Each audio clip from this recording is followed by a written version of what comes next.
Joe Biden's path of energy destruction hitting coal country. The administration announcing that it will end coal leasing on federal lands across 13 million acres of Montana and Wyoming. A big hit for the industry as the Powder River Basin produces nearly half the coal in the United States. Here now with how this affects the state, Wyoming Governor Mark Gordon. Governor, great to see you. It's astonishing but not surprising, if that makes any sense, that they would target the Powder River Basin. We still rely on coal in this country. Is there any, what's the impact first, but also is there any legal recourse for the state of Wyoming? Sure. Well, thank you, Brian and Dagan. It's great to be on.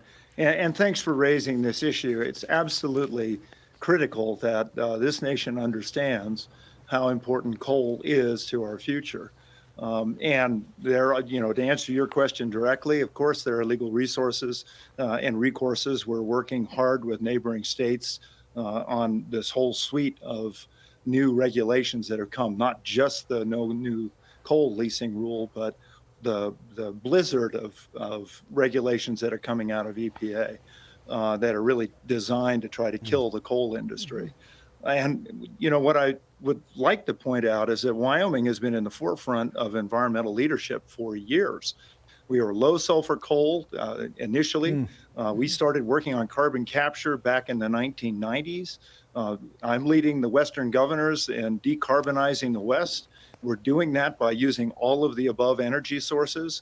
We really feel it is essential for our national security and for the urgency of addressing the climate that we allow for all of these resources to compete on the capital markets. Well, and Governor, we are living in a fantasy land if we think we're going to ramp up and win the AI race, and we're going to do this EV transition, and we're going to do all of that. And I know that the companies even say this. We're going to do all that on renewables. I mean, coal has to be there. We have the resource, and we're cutting off our legs on the most important race we're going to run this century.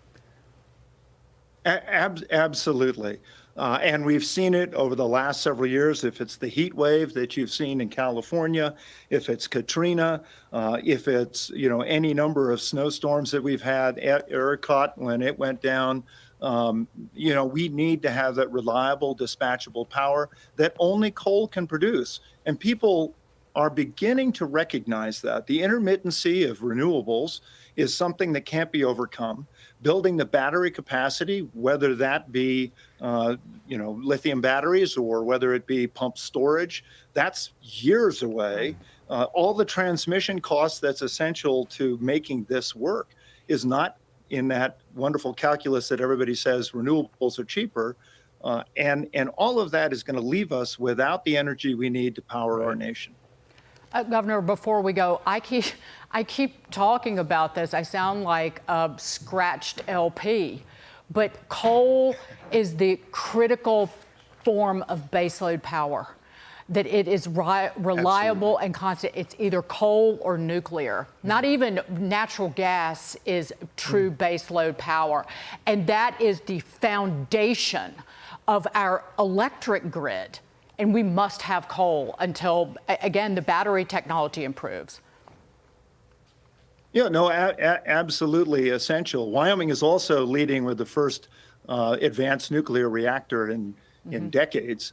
And so we're sort of trying to get there on that as well. But here's one of the things that I think people don't understand. As we industrialize our open spaces to make room for renewables, we have to overbuild those renewables because of the dependability you're talking about.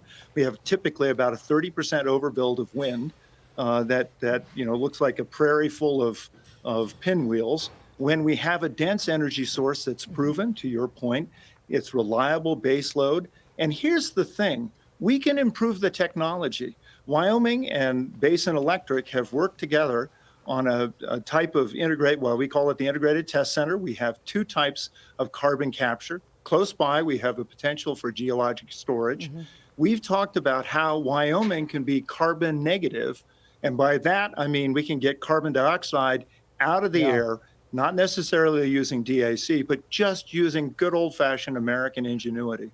Incredible story. Please come back, Governor. It was terrific to see you. Governor Mark Gordon, tell those stories. And one of the most beautiful places in all of America, Wyoming. Amen.